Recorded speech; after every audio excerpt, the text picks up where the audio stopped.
रात का समय था और गांव के किनारे एक पुराना खंडहर सा घर खड़ा था। कहते हैं कि उस घर में कोई नहीं जाता क्योंकि वहां जाने वाले कभी वापस नहीं आते। एक दिन रमेश और उसके दोस्त उस घर में जाने की हिम्मत जुटा ही लेते हैं। वे गांव के लोग नहीं थे, इसलिए गांव की पुरानी कहानियों को वे महज अफवाह मानते थे। जैसे ही वे घर के भीतर कदम रखते हैं, दरवाजा अपने आप बंद हो जाता है।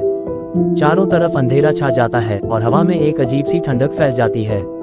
घर के अंदर अजीब सी आवाजें गूंजने लगती हैं, जैसे कोई धीमे स्वर में कुछ कह रहा हो। रमेश और उसके दोस्तों का दिल तेजी से धड़कने लगता है, लेकिन वे इसे अपनी कल्पना मानकर आगे बढ़ते हैं। वे सीढ़ियों से ऊपर की ओर बढ़ते हैं। हर कदम के साथ फर्श की लकड़ी चटकने लगती है, जैसे किसी का भारी कदम उस पर पड़ा हो। ऊपर पहुंचकर वे एक कमरे के पास रुकते हैं, जहां से हल्की रोशनी झलक रही होती है।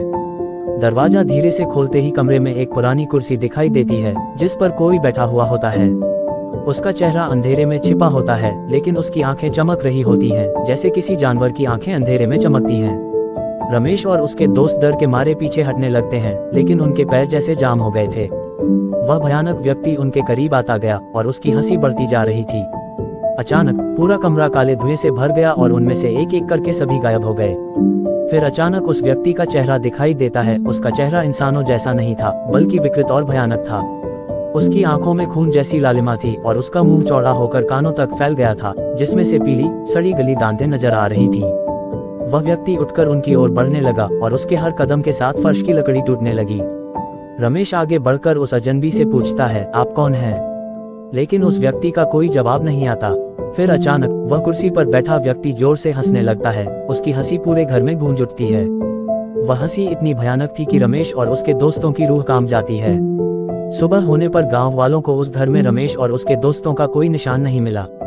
सिर्फ एक पुरानी सड़ी गली कुर्सी कमरे में पड़ी थी और उस पर खून के निशान थे। तब से उस घर के पास कोई नहीं जाता और उस रात के बाद रमेश और उसके दोस्तों का कभी पता नहीं चला। पुराना खंडहर सा घर। तारांकन एक सुनसान गांव के किनारे खड़ा एक पुराना खंडहर सा घर, चारों तरफ सूखे पेड़ और घनी धुंध के बीच दिख रहा हो। अंदर का दृश्य। तारांकन घर के अंदर का अंधेरा और ठंडक भरा माहौल, जिसमें फर्श की टूटी फूटी लकड़ी और दीवारों पर उखड़ी हुई पपड़ी दिखाई दे। घर का दरवाजा बंद होता हुआ तारांकन जब रमेश और उसके दोस्त घर के अंदर जाते हैं और दरवाजा अपने आप बंद हो जाता है। इस दृश्य में दरवाजे के पीछे अंधेरा और ठंडक की लहरें दिखाई दें। अजीब आवाजें। तारांकन घर के अंदर गूंजती हुई अस्पष्ट और डरावनी आवाजें, जैसे कोई धीमे स्वर में कुछ कह रहा हो और हवा में अजीब सी सरसराहट हो। पुरानी कुर्सी पर बैठा व्यक्ति। तारांकन एक पुरानी सड़ी गली कुर्सी पर बैठा हुआ एक व्यक्ति, जिसका चेहरा अंधेरे में छिपा है, लेकिन उसकी आंखें चमक रही हैं।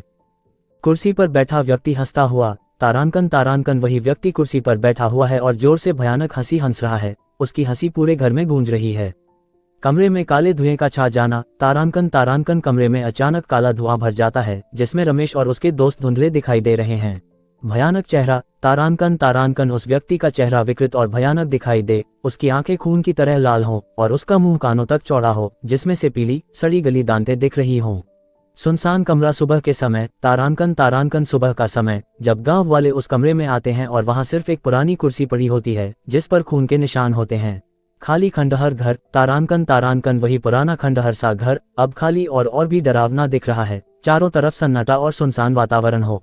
हेलो गाइस, स्वागत है आप सब हमारा new YouTube channel green gold TV पर। प्लीज हमारा यूट्यूब चैनल को लाइक, सब्सक्राइब और बेल आइकन को प्रेस कर देना।